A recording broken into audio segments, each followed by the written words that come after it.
ملکوت اعلیٰ میں فرشتوں کی روحیں ہیں، اور ملکوت اسفل میں جو پیدا ہونے والے ہیں، جو ہو چکے ہیں، سب کی روحیں ہیں، اور جانور کی بھی روحیں اس میں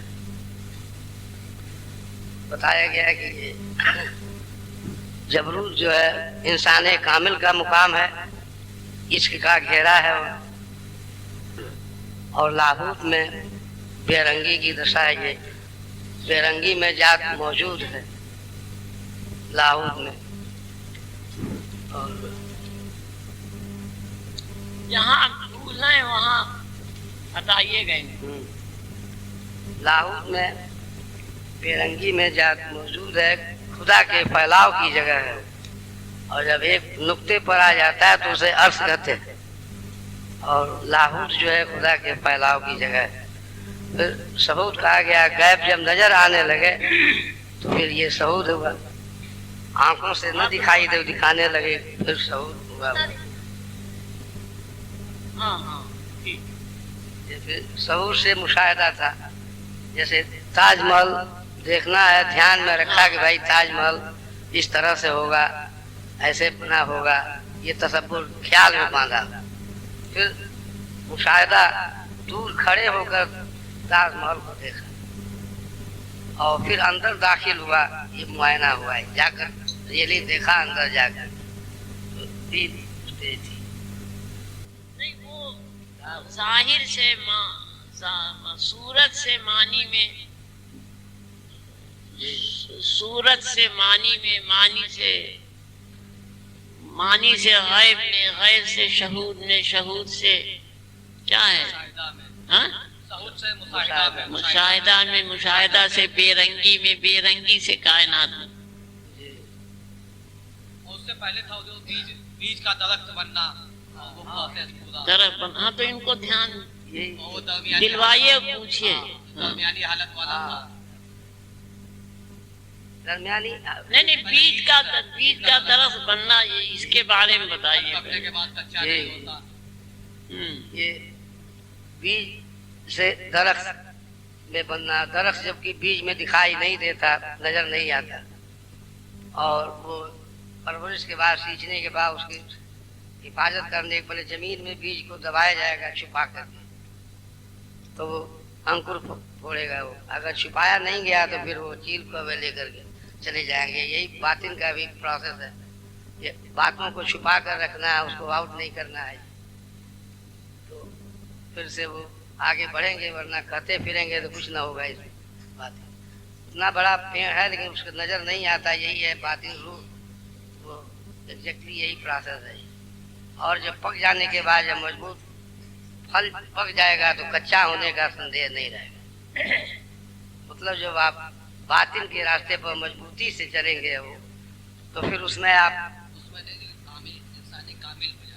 انسان کامل ہو جائے، پھر کچا ہونے کا سوال نہیں ہے اس میں۔ نہیں پیڑ بن جاؤ، بیج میں جو کچھ ہے ظاہر کر دو، ظاہر کے پیڑ کے اندر جو اس کی چھپا ہے، تشریح نہیں کیا، پیڑ کے اندر جو چھپا ہوا ہے اس کو ظاہر کر دو، اس کو پھر اس میں جیسے جو پیڑ گہرائی میں ہوتے ہیں اس میں پھل دیر میں لگتے ہیں، تو جتنی گہرائی سے جاؤ گے، جتنی گہرائی سے جاؤ گے باطن میں، اتنی ہی پھر وہ کچا ہونے کا سندیہ نہیں رہے گا۔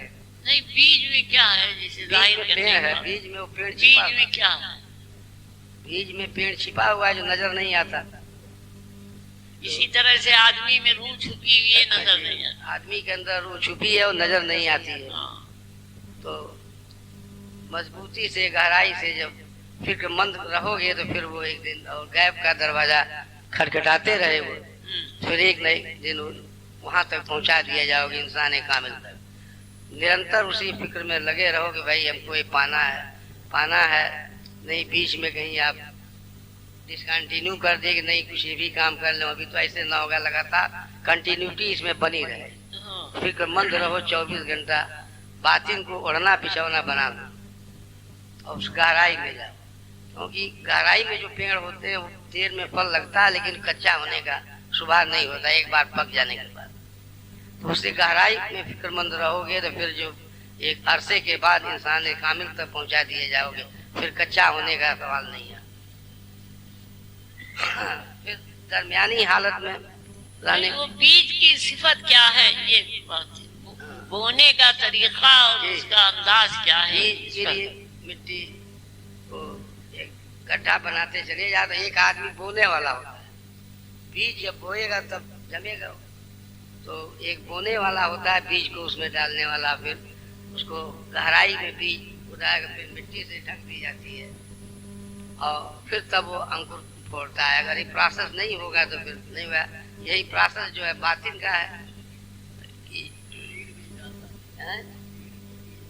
ہاں تو بیچ میں وہ آدمی ڈالتا ہے تب تو ڈالنے والا چاہیے. مطلب پیر سے نسبت رکھو گے تو پھر سب ملے گا, ورنہ نہیں رکھو گے نہیں ملے گا.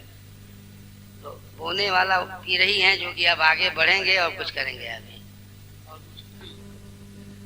پھل لگنے تک اس میں اس کی جو ہے دیکھ بھال کی جاتی ہے. سینچائی کرنا, گڑائی کرنا. پھر اس کی کوئی نقصان نہ ہو جائے. پھل لگنے میں گہرائی سے جو پیڑ ہے سمے لگتا ہے. بیچ میں دیکھ بھال کرنا ضروری ہے. اگر نہیں ہوا تو پھل نہیں لگ پائے گا. تو اس میں بھی وہی ہے کہ آپ اسی پروسیس سے, جیسے کہ بیج سے پیڑ ظاہر ہو گیا, وہی پروسیس اس میں ہے. جب تک انسان کامل تک نہیں پہنچو گے تب تک یہ دیکھ بھال. درمیانی حالت حضور آپ نے بتایا کہ یہ جیسے کہ سونا ہے, 6 گھنٹہ سوتے ہیں تو 6 گھنٹہ نہ سوئیے, 3 گھنٹہ سوئیے, 2 گھنٹہ سوئیے. کھانا کھانا ہے, 6 روٹی کھاتے ہوں تو 3 روٹی کھائیے, یا 2 سے کام چل جائے تو 2 ہی ٹھیک. تو درمیانی حالت میں رہے, اس سے نقصان نہ ہوگا. دعا پڑھ رہے ہیں اور پھر آپ تھوڑا پڑھے پھر آرام کیے, پھر پڑھے پھر آرام کیے. کیونکہ ایک ہی بار بیٹھ جانے پر اتنی شکتی ہے نہیں, پھر نقصان ہونے لگے گا. تو درمیانی حالت میں رہنے سے اچھا رہتا ہے. چل رہا تھا سرکار کی غیب سے ثبوت, صورت سے معنی میں, معنی سے بے رنگی سے بے وجودی میں. بے رنگی سے بے وجودی میں, بے وجودی سے کائنات میں, کائنات سے روح میں اتر جاؤ. میں نے کہا کچھ اور بتائیے. کہنے لگے صورت سے معنی میں, معنی سے غیب میں, غیب سے ثبوت میں, ثبوت سے مشاہدے میں, مشاہدے سے. اب جتنا ہو چکا تھا اس سلسلے میں وہ اتنا بہت ہے. اب اس کے آگے والا سوال کریے. حضرت رومی فرماتے ہیں کہ ایک کتیا نے ہرن کا بچہ دیا. اب یہ فیصلہ ہونا تھا کہ یہ کتا ہے یا سچ مچ ہرن ہے. کسی نے کہا اس کے سامنے گھاس اور ہڈی ڈالو. اپنی اصلیت میں ہرن ہوگا تو گھاس کھائے گا, کتا ہوگا تو ہڈی پہ منہ مارے گا. دونوں چیزیں اس کے سامنے رکھی گئی. اس نے گھاس منہ میں دبا لیا, معلوم ہو گیا کہ وہ ہرن تھا. اسی طرح روحیں اپنے جوہروں کے مطابق اپنی اصلیت کی جانب بھاگتی ہیں اور اپنے کو پہچانوا دیتی ہیں. اصلیت میں روحانی جوہر ہو تو وجود سے شہود تک سب کچھ موجود ہے کہ یہی جوہر ساتھ جینے والوں سے الگ پہچانواتا ہے اور اس کے مختلف ثابت کر دیتا ہے. حضرت رومی نے جو یہ کتیا کے بچہ دینے والا واقعہ بیان کیا, اس نے ہرن کا بچہ دیا. یہ خیال رکھیے گا کہ حضرت رومی کوئی بات فرما رہے ہیں. کتیا بمانی اور ہرن بمانی, یہ 2 لفظ الگ الگ ہیں. اور کتیا کا ہرن کا بچہ دینا یہ تیسری بات. ایک پوائنٹ یہ تھا کہ ذکر کر رہے ہیں کتیا کا اور ہرن کا. کتیا کی جنس زمین پر موجود ہے, جس نے ہرن کا بچہ دیا ہے. یہ کسی یونی کا تذکرہ کر رہے ہیں جس کے بارے میں سمجھیے اور سوچیے. کوئی واقعہ جو کچھ آپ کے, جس طرح یہ واقعہ آپ کے سامنے ہے, جس طرح یہ واقعہ آپ کے سامنے ہے, اس کے پس پردہ کیا ہے. کسی خاص واقعے کا تذکرہ فرما رہے ہیں, کسی یونی کا ذکر کر رہے ہیں, اور اس یون کے اندر جڑی ہوئی کسی کوالٹی کا ذکر کر رہے ہیں کہ ہرن کا بچہ کتیا کے پیٹ سے پیدا ہوا. زمین پر اس بات میں حیرانی پیدا ہوئی، فکر پیدا ہوئی کہ کیا یہ سچ مچ ہرن ہے. اس واقعے کے ساتھ مضمون کے جڑے ہوئے تیور پہ دھیان دیں آپ کہ اس زمین پہ حیرانی پیدا ہوئی دیکھنے والوں کو کہ کیا یہ سچ مچ ہرن کا بچہ ہے، کیونکہ کتیا کے پیٹ سے پیدا ہوا. اب کتیا بمانی اور ہرن پہ تعجب کے کیا معنی، پوائنٹ نوٹ کر لیجئے ورنہ پھر نہ ہم کو خیال رہ جائے گا نہ آپ کو رہ جائے گا. ہرن پہ تعجب کے کیا معنی، جبکہ شکل صورت سے ہرن لگ رہا ہے. آدم کی اولاد آدم کی طرح لگ رہی ہے، لیکن تعجب دنیا اس پہ کرتی ہے کہ یہ باطن کی طرف کیوں دوڑ رہا ہے. آپ نے دھیان دیا کہ حضرت رومی نے کس انداز سے گفتگو فرمائی ہے، کس انداز کا مضمون اٹھایا ہے اور کس تیور سے گفتگو فرمایا ہے. نوٹ کر لیں آپ لوگ، لکھ لیں، ورنہ بعد میں نہ دھیان آئے گا نہ آپ فکر کریں گے کچھ سوچنے کی یا سمجھنے. دو مختلف چیزیں جمع کر رہے ہیں ایک ساتھ حضرت رومی. ہم نے بار بار دھیان دلوایا ہے کہ کتیا بمانی سمجھیے کیا ہے، اور کتیا کے پیٹ سے ہرن کا پیدا ہونا کیا معنی رکھتا ہے، اس کے پس پردہ کیا مضمون چھپا ہوا ہے، اس کے پس پردہ کیا مضمون چھپا ہوا ہے.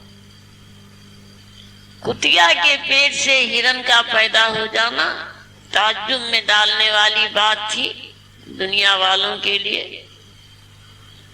اور ہرن کی شکل ہوتے ہوئے بھی آدم کی طرح کی شکل ہوتے ہوئے بھی یہ فکر پیدا ہوئی دیکھنے والوں کو کہ کیا یہ سچ مچ ہرن ہے، کیا یہ سچ مچ ہرن ہے، اس لیے کہ کتیا کے پیٹ سے پیدا ہوا.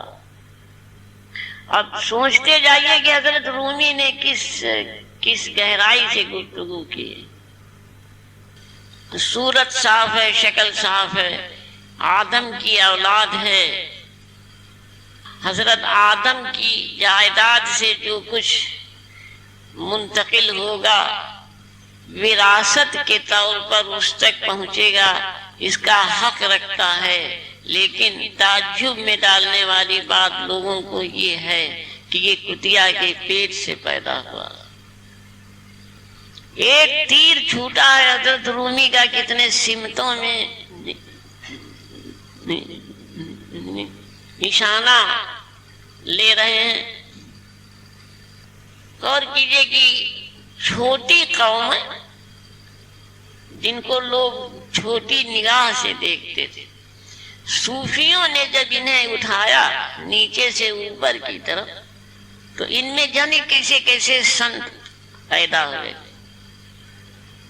صوفیوں کے پہلے جنہیں سننا جرم تھا، باطن کا کچھ بھی یا ادھیاتم کے نام پر کچھ بھی جاننا جرم تھا، یہ صوفیوں کے دور سے شروع ہوا کہ انہیں بھی اٹھایا جائے اور انہیں بھی سکھایا جائے، اس لیے کہ اولاد آدم ہیں. اس وراثت کے یہ ایک اتہاس ہے، اتنی سچائی سے بھرا ہوا ہے کہ پوری دنیا انکار کرنے کی ہمت کسی طرح بھی نہ کر پائے گی. یہ اونچی قوموں کے علاوہ ہندوستان میں جتنا ردھیاتم نظر آتا ہے آپ کو، اس کے بعد کی بچی ہوئی قوموں میں وہ صوفیوں کی دین ہے. اور سب پلٹو داس ہوں یا رے داس ہوں یا کوئی بھی داس ہو یا کوئی بھی رام ہو، وہ صوفی سنتوں کی مہربانیوں سے فیضیاب ہوتے رہے اور بلند مقامات تک پہنچتے رہے۔ تو حضرت رومی کا تیر اس واقعے کی طرف نشانہ لے رہا ہے، اور دوسرا پس منظر جو اس کے پیچھے ہے وہ یہ ہے کہ کسی چھوٹی چیز سے بڑی چیز کس طرح پیدا ہوتی ہے، کسی چھوٹی چیز سے بڑی چیز کس طرح پیدا ہوتی ہے۔ جو بزرگ ہے، بزرگی رکھتا ہے خاندانی، اس سے خاندانی طور پر بزرگ پیدا ہوتے ہیں، وہ اپنے ساتھ اونچائیاں لے کے آ رہے ہیں، انہی کے گھروں میں، انہی کے خاندانوں میں یہ اونچائیاں پیدا ہوں گی، دوسری جگہ ناممکن ہیں۔ حضرت رومی بتا رہے ہیں کہ گری ہوئی چیز، جس کو تم نے گری ہوئی چیز سمجھ رکھا ہے، سوچ رکھا ہے، اس سے بھی بلندیاں پیدا ہوتی۔ ایسا نہ سمجھنا کہ اس سے بلندی پیدا ہی نہیں ہو سکتی۔ صوفی ذہن ہے یہ، دنیا میں پہلی بار اس طرح کی آوازیں اٹھی ہیں۔ اس کے پہلے جو سلیوری کا زمانہ گزرا تھا، ہر ملک میں، ہر جگہ، وہاں کسی گری ہوئی چیز سے اونچی چیز کے پیدا ہونے کی کوئی سوچ موجود نہیں ہے کسی طرح سے، چاہے جتنا بڑا مہاکاویہ کسی دارشنک نے لکھا ہو یا کسی فلاسفر نے کتنی بڑی فلسفی بیان کی ہو، کسی بھی درشن میں اس طرح کی کوئی گنجائش نہیں ملتی، اس طرح کی سوچ نہیں ملتی۔ یہ سوچ صوفیوں کے ساتھ رہی، زمین پر آئی اور انہوں نے اس کو پریکٹیکل برتا، تھیوری میں نہیں تھی، پریکٹیکل۔ اور یہ 100-150 سال سے جو ریفارمسٹ پیدا ہوئے ڈھونگ کے لیے خالی، وہ اسی صوفی سلسلے کی ہی دین ہے، وہی دیکھ کے تمام بات صوفیوں کی دین ہے۔ کوششیں بہت کی گئیں، سوامی وویکانند ایسے لوگ تمام نکلے ہیں، ان کے ذریعے ریفارم کی کوششیں بہت کی گئیں، لیکن وہ بناوٹ ثابت ہوئی، اس لیے کہ جب سچائی کے ساتھ ثبوت کا موقع آیا تو وہ صرف اپنی قوم تک ہی سیمت نظر آئے ہر جگہ۔ وہ صرف باتیں تھیں، خالی وہ صرف باتیں تھیں، عمل کا عملی ثبوت دینے کا جب وقت آیا تو اپنی قوم تک ہی سمٹ کے رہ گئے۔ اتہاس کے پنوں کی یہ بولتی ہوئی سچائیاں ہیں جنہیں کسی کو جھوٹ ثابت کرنے کی ہمت نہیں موجود۔